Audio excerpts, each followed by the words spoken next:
Welcome to part 1 of me inking the Feeding Frenzy poster art / DVD cover. We're starting with Jesse, who's the main lead role. He's played by an actor named Ron Lipsky.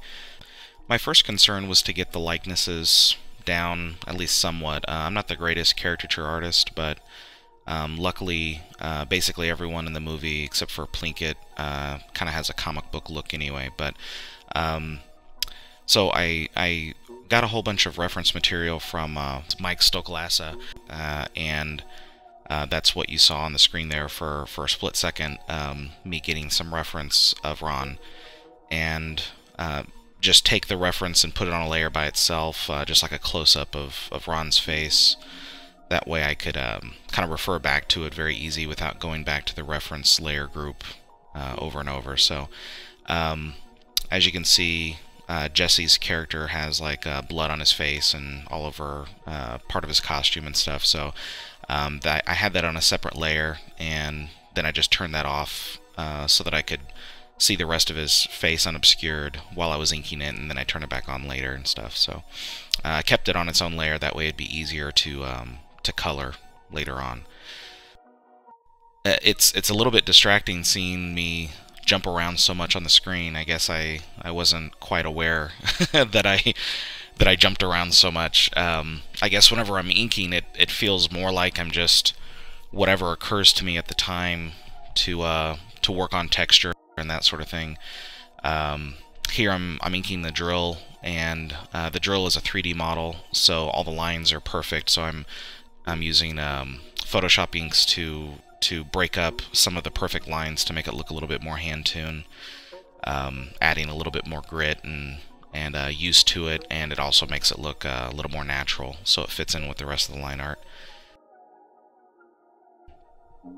I just sort of hop around to whatever I feel like needs texture, whatever next, and I've noticed that I oftentimes will zoom back out and jump to a different part of the drawing. And after I've rendered or worked on that a little bit, I'll come back to like the face or the hand or something, just so I have give my eyes a chance to rest. Let's see, Jesse's wearing a hoodie, and he's got these strings that are coming out of the hoodie that he can, cinch ties. And I put those on a layer by itself, and to give them a contour layer, or rather a contour line around the drawstrings. Since I'm working in anti-aliased line art instead of bitmap mode or whatever, if you just grab a hold of that layer that has just the cinches on it, and you duplicate it a few times, the anti-aliasing will add up and make the exterior line around the drawstrings thicker and thicker, so it gives it the appearance of a thicker contour line without you actually having to trace around it or something like that. So that's a trick that I've learned, and a benefit of working in multiple layers and stuff. As you can see, I'm using the lasso tool quite a bit to ink. It gives some the shapes a little bit more of an organic feel.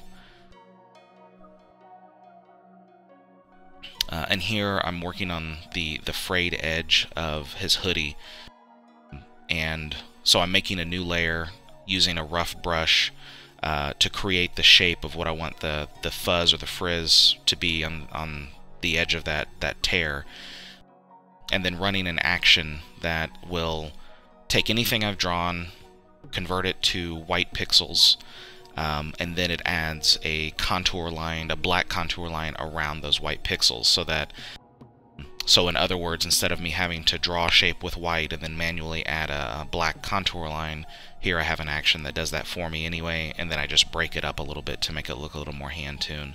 I use that action quite a bit for hair, and I don't know, for quite a bit of other things. In fact, I used it to create those drawstrings that Jesse here has on his hoodie.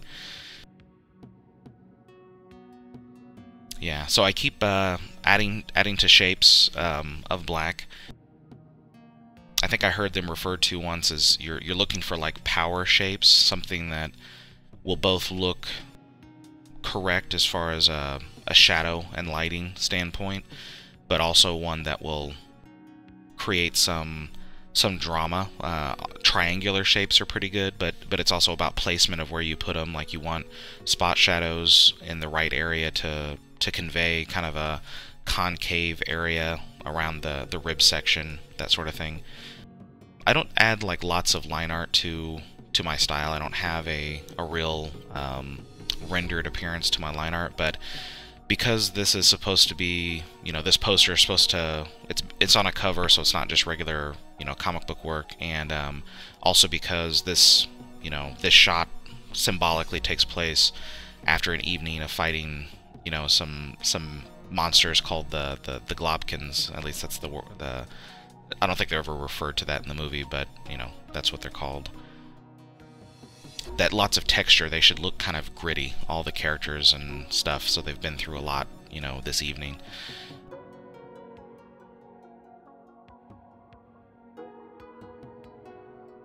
My goal is just to increase clarity through line weight, adding contour lines around things that weren't hit with my my cardboard cutout JavaScript, such as like around the interior knuckles of the hand and that sort of thing, to create a greater sense of depth.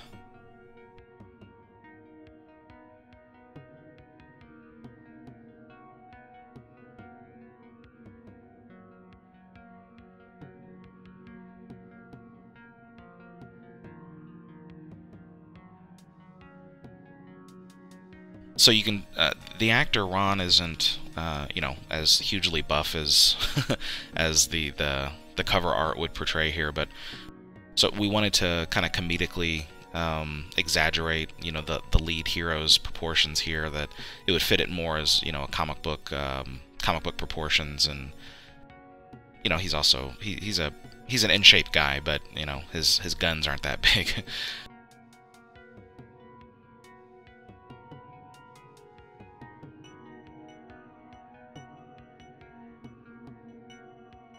Here I am using that action again to create some additional tatters on his hand wrappings, and then duplicating the layer that I created so that the anti-aliasing of the contour line will add up and give it some thicker lines and stuff. So that's a trick I use pretty often.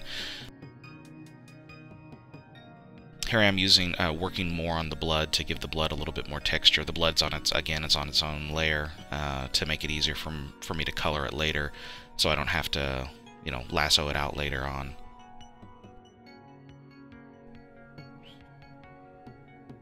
Here I'm starting to work more on the final finished, or the final finesse line art for the hoodie, and now I'm down to the legs. I'm all over the place, but to give some, not just building up blacks, but also to start creating some finessed sort of, not cross-hatching, to start creating some finesse-looking hatch lines with some sort of little dash lines to give it a little bit of texture, but some final lines there. And I often find myself breaking up lines that I had drawn in the wireframe process. That way it looks a little less mechanical. At least that's the goal. Here I am fixing the contour, the shape of his knee, and of the outside of his, or the inside rather, of his thigh.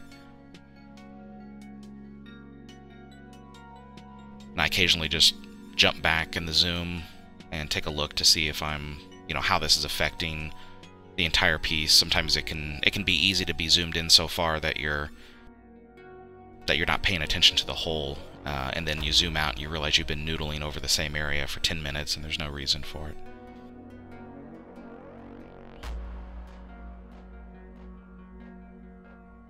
Yeah, give him some more sinew. Make them all buff. No, actually, I think I end up kind of cutting back a little bit on it. I increased to the volume of the shapes, but decreased some of the smaller lines.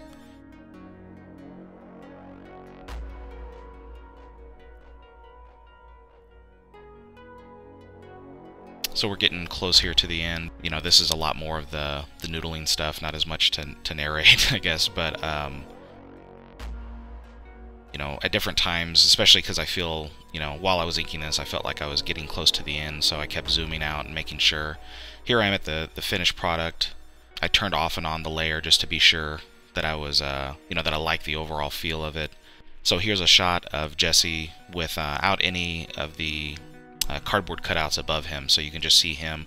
You can see that I drew him in his entirety, even though he's going to be covered up by stuff in the foreground. And stuff like the shadow, where Christine is grabbing a hold of his leg, is here it's really noticeable because there's she's not there to grab a hold of his leg. So